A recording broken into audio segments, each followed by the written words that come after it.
In this video, I share 2 methods for generating ideas for subjects to draw. Artists are usually more visual, so our instinct is to look at art, photos, or our environment to find inspiration. But we like what we like. So when browsing images, we tend to gravitate towards the same stuff, draw the same thing, and that can get boring. Not so motivating. Also, if you're already low on creative energy, you can get sucked into doom scrolling and waste a bunch of time looking for something original to draw. There are 2 methods I like for finding subjects: words and maps. As I go from feeling totally unmotivated to creating this gallery piece. Pick a random word. You can use an online word generator, prompts from past art challenges, or the super old school way I call finger landing in a book.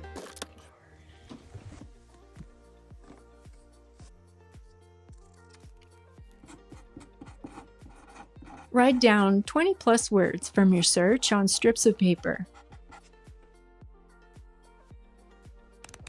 Pick one.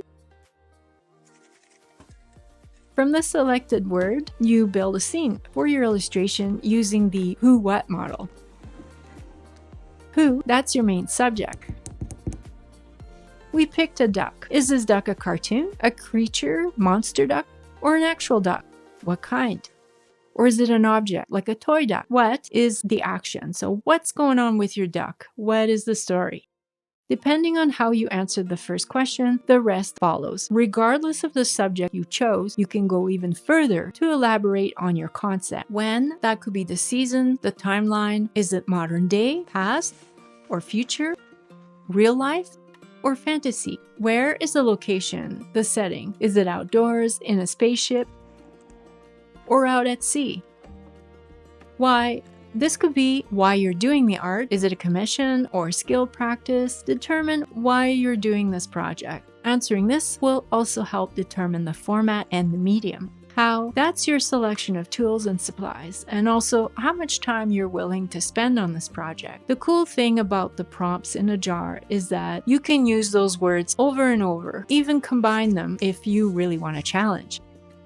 From here, your creative energy should be on high, And your creative block forever. and it makes the visual search for references way more intentional now that you've set the scene.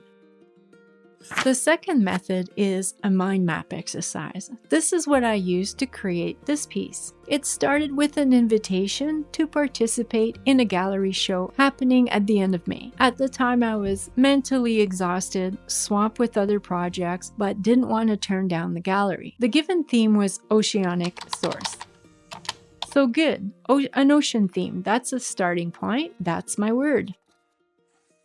The top 3 things that popped into my head were water, fish, and seashells. The next 3 things that came to mind for water were drink, swim, and waves.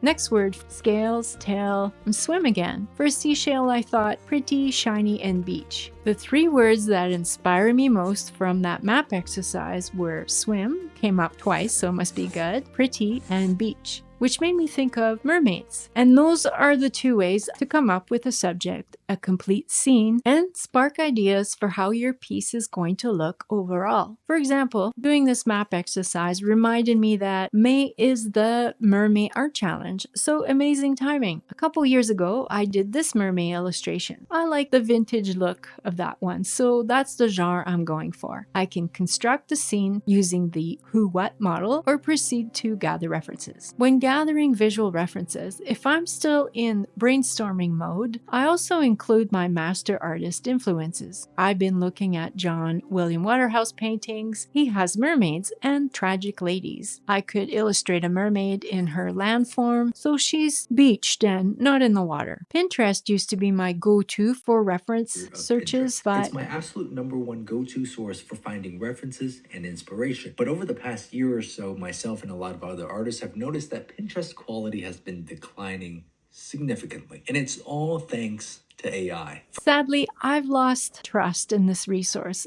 It's not real. Look at his thumb. Okay. It's hard to tell what's real. So for my main character, I pose for it. if it worked for Frank Frazetta.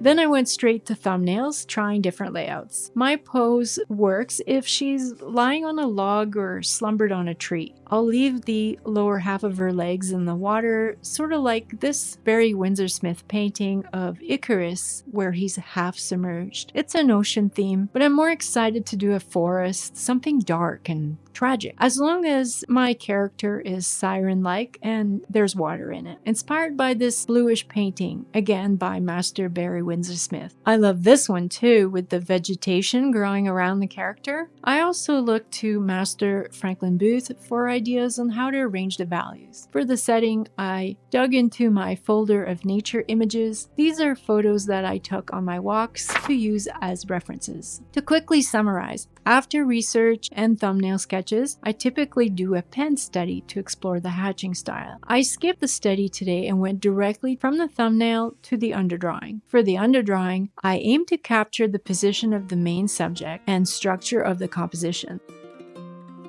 I mapped out the elements, delineating areas of contrasting values before refining the details. Once all the elements were in place, I cleaned up excess graphite from the drawing surface in preparation for the ink application.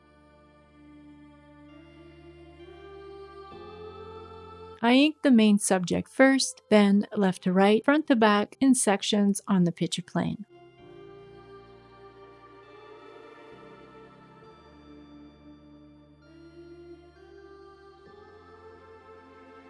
On second thought, maybe I should not have skipped the subject study. You can see that my rendering style is a bit inconsistent. The main tree, this big boulder, and some of the leafy tree treatment in the background are in one hatching style, and the remainder in another style. It looks okay, but had I done a study first, I would have made different decisions at this inking stage.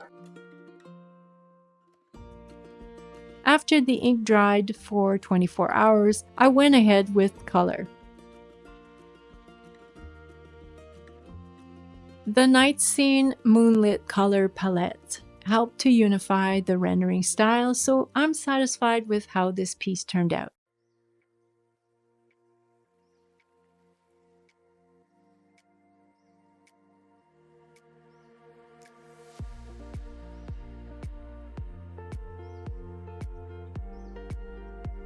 I started out with having no creative energy, and now, thanks to this whole process, I feel rejuvenated and excited for my next project. I hope that you also got fresh ideas from these methods. If you enjoyed this video, I'd appreciate you give it a like, subscribe for more. Thanks for watching, and I wish you the best with all your inky projects.